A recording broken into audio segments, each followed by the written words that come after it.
Di video kali ini kita akan bahas tentang berapa natural frekuensinya atau frekuensi getarannya ketika kita menambahkan damper pada sistem tersebut. Jadi kita nanti menghitung natural frekuensi akibat adanya damper ini, khususnya untuk kasus yang underdamp, bukan yang overdamp. Nah, sebelum menginjak ke natural frekuensi pada sistem yang underdamp, kita review lagi kapan terjadi overdamp dan kapan terjadi underdamp. Ini ada contohnya seperti ini. Jadi kalau ada suatu sistem seperti ini, ada pegas, kekakuannya adalah 4 Newton per meter. Ini satuannya Newton per meter ya, karena F kan sama dengan K kalikan X. Jadi K nya itu adalah F per X, yaitu Newton per meter.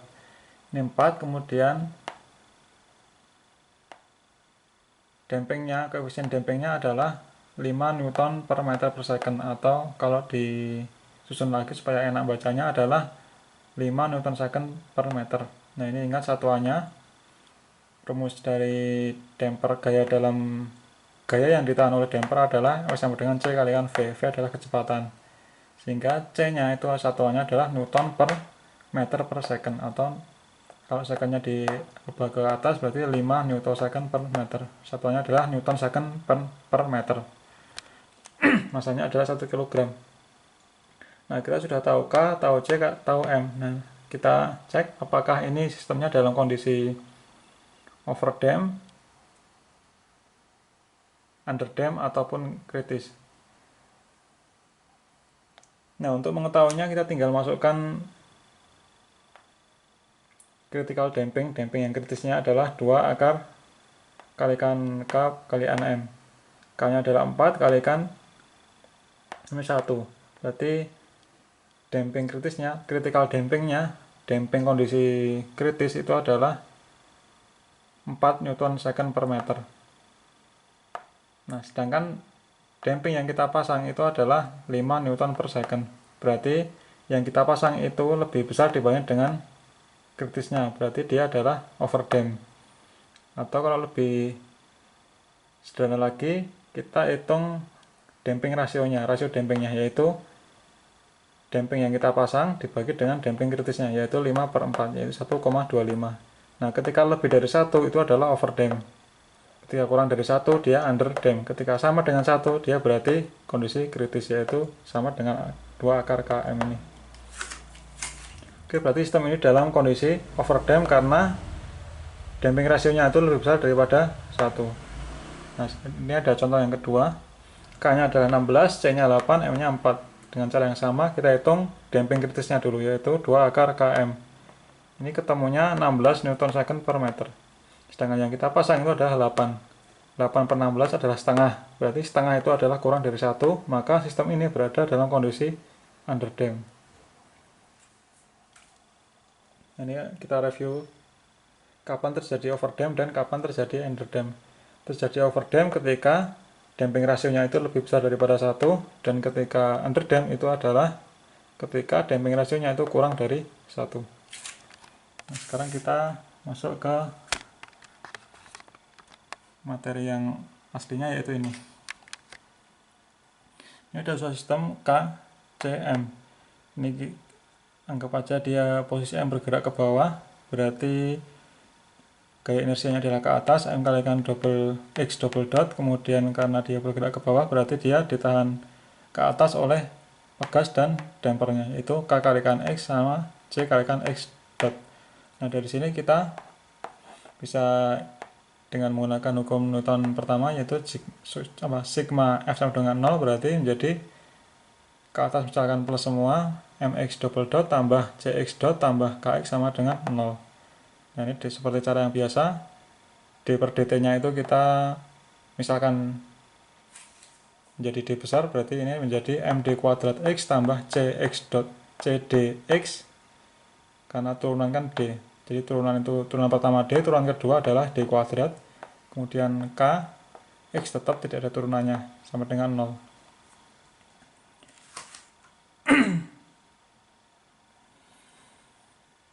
Nah, Nah, dari sini kita bisa keluarkan X-nya, berarti menjadi MD kuadrat tambah CD plus K, seperti cara-cara yang kemarin ini. Nah, bagaimana cara mengetahui dia overdam atau underdam? Kita bisa gunakan diskriminan, yaitu diskriminan adalah B kuadrat min 4AC. Jadi kalau ini berarti B kuadrat adalah C kuadrat dikurangi 4 kalikan K kalikan M. Ini diskriminannya. Nah, di video sebelumnya kita tahu bahwa ketika diskriminannya itu kurang dari 0, kita lebih besar dulu ya. Jika diskriminannya itu lebih besar daripada 0, berarti dia adalah overdam. Nah, lebih besar dari 0 berarti dia C kuadrat ini itu lebih besar daripada 4km. Nah, dengan demikian diskriminannya ini bernilai positif. Ketika diskriminan positif, dengan artinya adalah diskriminannya lebih besar daripada 0, dia overdam, berarti damping rasionya itu adalah lebih besar daripada 1.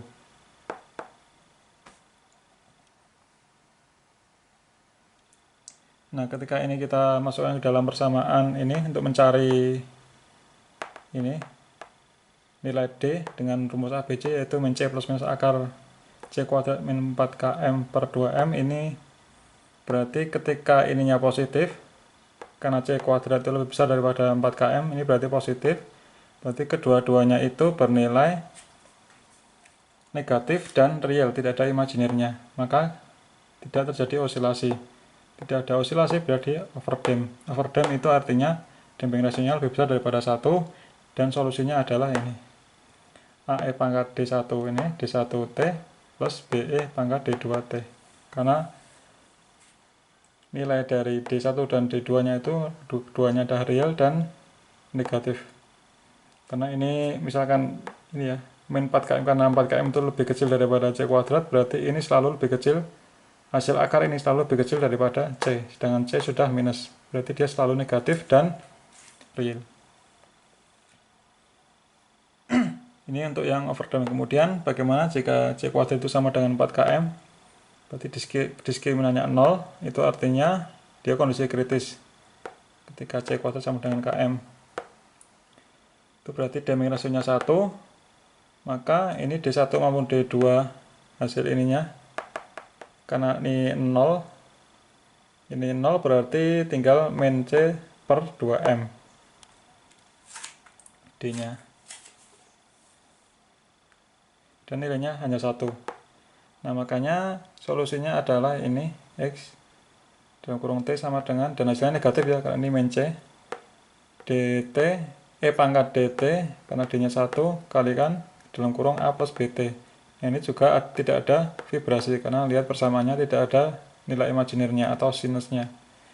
Nah, sekarang yang ketiga, nah ini yang nanti kita bahas adalah yang ketika kondisinya itu adalah underdam. Underdam artinya nilai ini adalah negatif, diskriminannya negatif. Ketika negatif berarti C kuadrat itu lebih kecil daripada 4km. Nah, diskriminannya negatif berarti damping rasionya itu kurang dari 1. Nah, dari sini kita bisa turunkan dengan rumus ABC bahwa solusi dari ini adalah ini min C plus minus akar C kuadrat min 4km per 2M, ini rumus ABC. Nah, ini kita tinggal masukkan, kita uraikan maksudnya, min C plus minus E akar, nah ini kan karena dia hasilnya negatif, ini ya, karena negatif berarti akar di dalam akar kita buat positif, yaitu dengan mengeluarkan akar minus satunya. Akar minus satunya adalah I, kemudian dikali akar, karena dikeluarkan minusnya berarti yang ini menjadi positif, ini menjadi negatif, menjadi 4km per C kuadrat per 2M.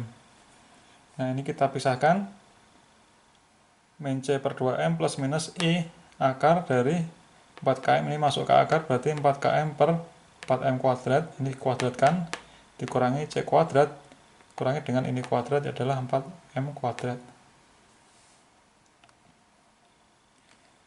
Nah, kemudian ini C per 2M, tetap ini kita ganti C per 2M, berarti ini C per 2M kuadrat, sama dengan kan C per 2M kuadrat adalah C kuadrat per 4M. Nah, ini kita ganti C per 2M kuadrat supaya sama dengan yang ini. Jadi ini seperti ini. Jadi D12 adalah C per 2M plus minus I akar KM kurangi C per 2M kuadrat. Nah, ini adalah hasil dari ini D1 maupun D2 ketika kondisi underdamped, yaitu damping rasionya kurang dari 1. Nah, sekarang rumus ini itu kurang enak, maka kita rekayasa supaya nanti merupakan fungsi dari damping rasio dan natural frequency. Nah, caranya seperti ini. Kita tahu bahwa natural frequency dari kondisi yang tidak ada dampernya adalah akar K per M. Berarti K per M ini nanti kita bisa ganti dengan omega N kuadrat, natural frequency non damping kuadrat. Nah, berarti K per M ini kita bisa ganti dengan natural frequency kuadrat. Kemudian kita harus cari C per 2M ini apa. C per 2M kita bisa rekayasa menjadi C per damping yang kita pasang dibagi dengan damping kritisnya dikalikan damping kritis bagi 2M. Ini kan dicoret bisa sama C per 2M. Nah, C per CC itu adalah damping rasionya, damping yang kita pasang dibagi dengan damping kritisnya. Kemudian damping kritis itu adalah 2 akar KM. Ini per 2M, berarti 2-nya hilang. Ini kita masukkan ke dalam akar, berarti dikuadratkan menjadi damping rasio kalikan akar dari KM per M kuadrat. M nya kita coret sehingga menjadi damping rasio kalikan akar K per M. Akar K per M tidak lain adalah K per M, natural frequency. Sehingga C per M ini nanti kita bisa ganti dengan damping rasio kalikan natural frekuensinya. Sedangkan K per M kita bisa ganti dengan natural frequency kuadrat. Nah, dari sini kita bisa ganti ya, K per M kita ganti dengan ini natural frequency kuadrat, C per 2M kita ganti dengan damping rasio omega N. Nah, sorry, lagi adzan, kita berhenti dulu.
Jadi kita lanjutkan tadi yang persamaan ini di dalam kurung ini kita rubah menjadi K per M kita rubah menjadi omega N kuadrat, C per 2M ini kita ganti dengan damping ratio kalikan omega N natural frequency ini.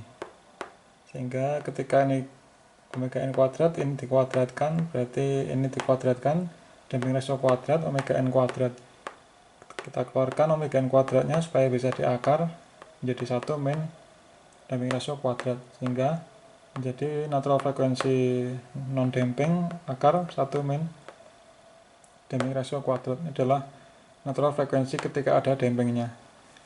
Nah, dari sini kita bisa melihat bahwa kalau tidak ada damping berarti ininya 0, berarti natural frekuensinya ya ini omega n. Nah, ketika ada damper berarti tergantung dari damping rasionya. Jadi ketika damping rasionya itu mendekati 1, berarti natural frekuensi ketika ada damper itu akan semakin rendah, semakin kecil.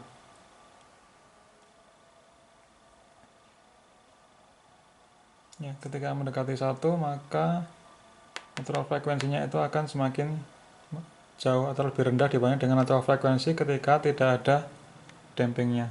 Semakin besar damping rasio, semakin rendah frekuensinya. Kalau ini damping rasionya 0, tidak ada damping rasio kan akar 1 kan 1. Nah, ketika ada damping rasionya berarti ini akar dari kurang dari 1, berarti lebih kecil dari 1. Lebih kecil dikalikan dengan ini berarti lebih kecil juga kan. Jadi omega D akan lebih kecil dibanding dengan omega N ketika ada damping rasionya. Nah, kita perlu ingat lagi ketika kita punya solusi D-nya ini adalah min real plus minus imajiner, berarti solusinya adalah AE pangkat ini nilai dari realnya minus real AT sin ini adalah nilai koefisien dari imajiner yaitu B, BT plus B. Nah, ini adalah omega D-nya adalah B-nya ini adalah natural frekuensi ketika ada damping atau natural frekuensi. Nah, ini kita kotak lagi bahwa natural frekuensi ketika ada damper adalah natural frekuensi ketika tidak ada damper kalikan akar 1 min damping rasio kuadrat. Nah, berarti yang ini kita bisa ganti min C per 2M berarti ini min ini kemudian plus minus I ini K per ini itu kita ganti dengan ini berarti omega D. Jadi solusi dari D1 maupun D2 adalah ini minus dari damping rasio kalikan omega N plus minus I imajiner kalikan natural frekuensi ada dampernya. Nah, solusinya seperti ini ya, berarti XT itu adalah A kalikan E pangkat minus ini minus dari zeta damping rasio omega NT sin omega DT plus P. Nah, ini kurvanya kalau kita gambar seperti ini. Tadi ya, berarti ini adalah kurvanya yang hitam ini ada damping berarti semakin turun. Nah, terdiri dari ini yang biru ini adalah yang ini AE pangkat min zeta omega NT, dan yang merah ini adalah yang hanya fungsi sin omega D. Berarti kalau ini dikalikan ini itu adalah menjadi yang hitam ini. Jadi tinggi, rendah, semakin lama semakin mendekati 0 dan 0 akhirnya dalam posisi seimbang. Nah, berarti frekuensinya itu adalah yang omega D ini. Berarti periode waktu satu getaran itu adalah 2pi per omega D. Karena omega D kan 2pi Fd. Atau omega D adalah 2pi per T. Maka T-nya adalah 2pi bagi omega D. Sekian pembahasan tentang natural frekuensi dari getaran yang ada dampernya. Nanti video selanjutnya kita akan bahas contoh soalnya.